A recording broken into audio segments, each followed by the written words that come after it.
I used to work at a small diner just outside my town. The kind of place where the coffee never runs out, and the same handful of regulars sit at the counter every morning, talking about nothing. It wasn't glamorous, but it was comfortable. I worked the closing shift, which meant long hours, empty tables, and the hum of the neon sign outside cast in a flickering glow against the window.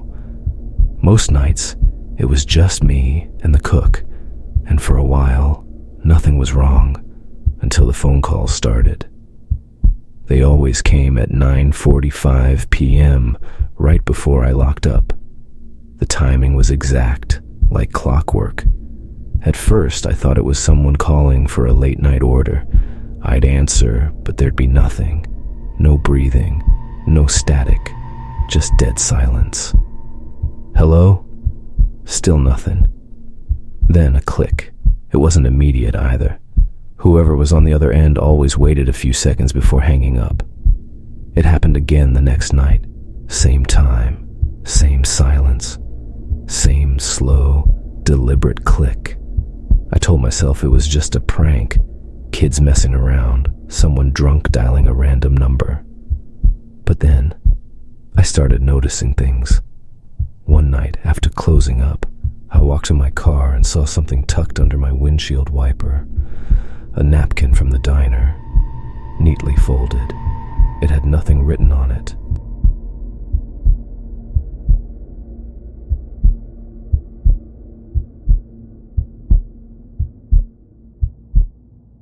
I felt my stomach tighten. I turned around, scanning the parking lot. It was empty. The cook had already left. The only other car was mine, sitting under the dim glow of the streetlight. I forced myself to laugh it off. Maybe someone dropped it. Maybe it blew there from the dumpster. But then, the napkins kept appearing. Some nights, one on my windshield. Other nights, folded neatly on my car's hood. Always from the diner. Always untouched, like it had been placed there carefully. The calls continued. 9:45 p.m. every single night. And then, one night, things escalated. I had stayed late that evening, helping the cook clean up after a rush of customers. I didn't leave until 10:30 p.m. The phone never rang. For the first time in weeks, there was no 9:45 call. Relief washed over me. Maybe it was over. Then, as I stepped into the parking lot, I saw him. A figure standing across the street, not moving, not walking, just watching. He was just outside the glow of the streetlight, so I couldn't make out a face. Just a silhouette, tall, thin. Something about the way he stood, too still, too patient, sent a bolt of fear through me. I fumbled for my keys, keeping my eyes locked on him. Then he took a step forward. That was all it took. I jumped into my car, locked the doors, and sped out of there so fast my tires squealed. I didn't look back. The next day, I told my manager about the calls, the napkins, the man in the parking lot. He checked the security footage.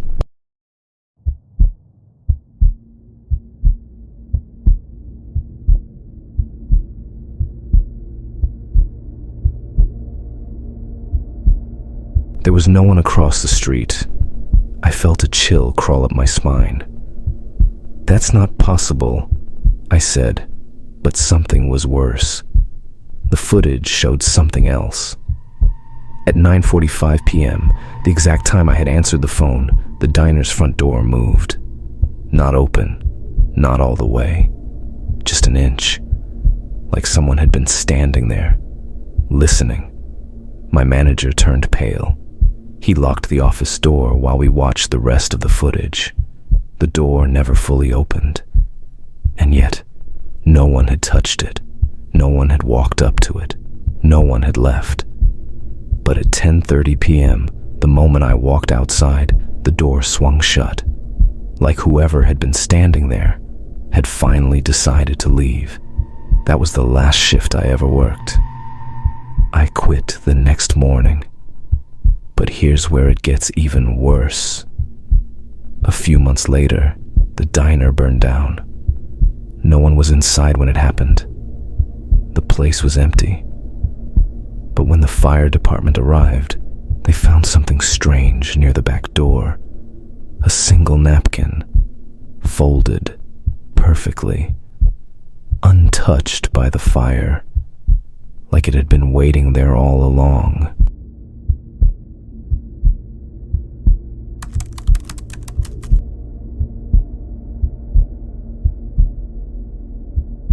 I used to live alone in a small third-floor apartment in an older building downtown. It wasn't much, just a one-bedroom with outdated carpet and creaky pipes, but it was cheap and close to work. At first, nothing seemed off about the place. It had the usual quirks. The heater made weird noises. The lights flickered sometimes. The walls were thin enough that I could hear my neighbor sneezing. But after a few months, I started noticing something strange. It started small. I'd come home after work and see that my closet door was open. Not all the way, just a few inches. Enough to notice. Enough to make me pause in the doorway, staring at it like it had just moved on its own.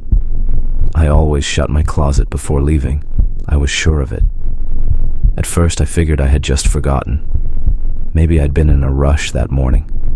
Maybe it hadn't clicked shut all the way. But then it kept happening. Every night, I'd lock up, go to bed, wake up, closet open. I checked the latch. It wasn't loose. There was no draft, no sign that the door should be moving on its own. It was starting to make me uneasy. Then came the night I woke up to the breathing. It was soft, shallow, just outside my bedroom door. At first, I thought I was imagining it, that weird, half-dreaming state where sounds don't make sense. Then I realized it wasn't stopping.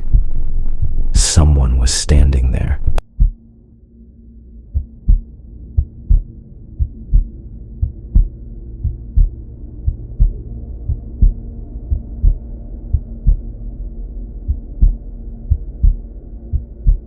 Breathing. I held my breath, staring at the ceiling, too scared to move. Then, ever so slowly, I turned my head toward the doorway. The breathing stopped.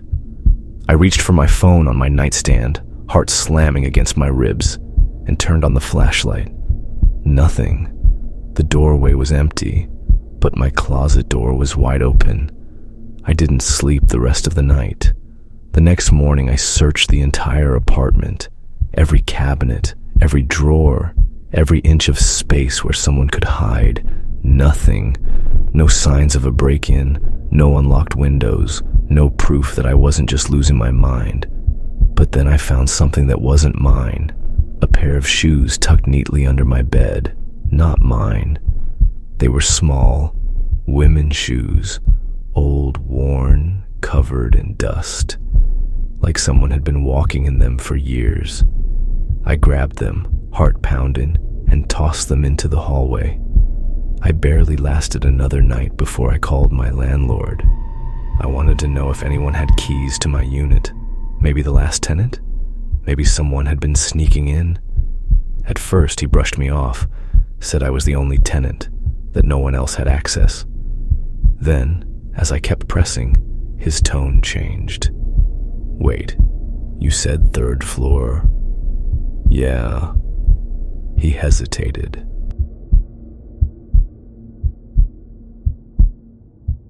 "That unit, it used to belong to an older woman. She, had dementia. Something cold crept down my spine. She wandered a lot," he continued. "Kept saying she needed to get back into her apartment. Wouldn't stop trying to get in. Her family finally moved her to a home." I swallowed hard. "She lived here?" I asked. "No," the landlord said. "She lived on the first floor. I moved out the next day." I never figured out how those shoes got under my bed, but some nights in my new place, I wake up to something familiar. That same shallow breathing. And when I check my closet, sometimes it's open.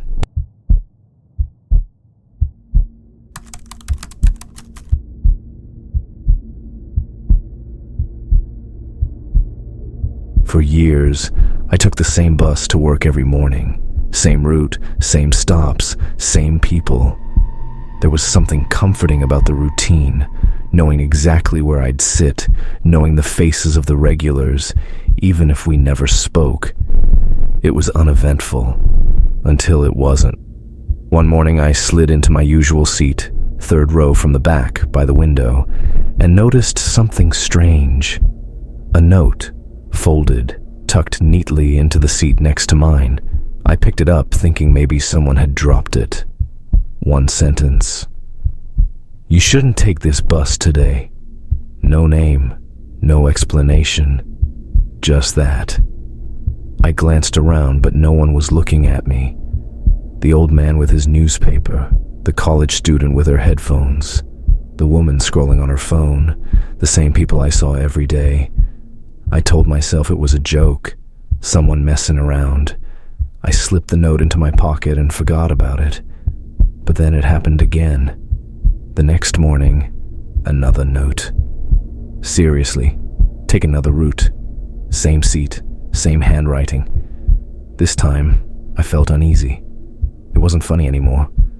I scanned the bus as discreetly as I could. Who was leaving them? Nothing seemed out of place. Still, I ignored it. I took the same bus, same route. But the third note, that one made my blood run cold. "You were supposed to listen." I held the paper for a long time, heart pounding. My mind raced with possibilities. Was it a threat? A warning? Who the hell was leaving them? I got off at my stop, hands shaking, promising myself I'd take a different route tomorrow. That night, I lay in bed, staring at the ceiling, my stomach twisted in knots. I should have taken the earlier warnings more seriously, because the next morning, the bus never made it to my stop. A truck had run a red light and plowed through the side of it. My usual seat, third row from the back by the window, was completely destroyed. I stood there on the sidewalk, staring at the wreckage, my pulse hammering in my ears.